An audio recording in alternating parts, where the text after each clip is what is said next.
Salve, amada igreja, que a paz do Senhor. Amém. Igreja, como diz, né? A gente tem que dizer ao Senhor que estamos todos os dias felizes, né?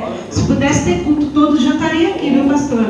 Agora eu quero ter um propósito. Nem comendo amendoim até 5 horas da tarde for para a igreja.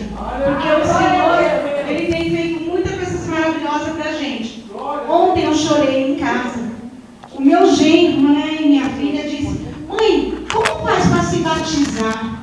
Eu falei: oh glória, como Deus é maravilhoso. Então, esse meu casamento que teve só foi bênção. Então, tinha 4 pastores em casa, foi um congresso de pastor. E graças a Deus, e Deus operou naquele lugar. Você vê, minha filha, tanto que eu orei, minha mãe, então Deus tem cumprido tudo que eu venho pedindo, né?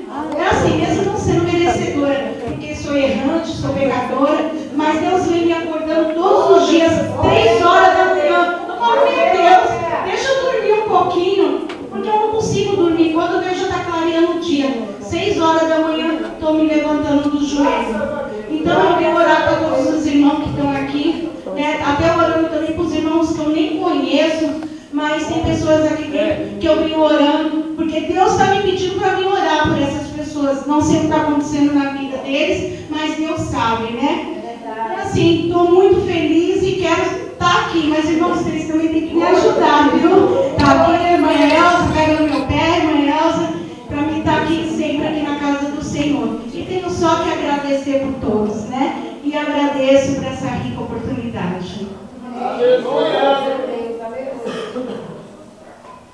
Irmãos, a Eva estava falando de batismo, né? A minha filha também, por coincidência de Deus, né? Ela veio falando para mim: mãe, eu já tenho idade para ser batizada.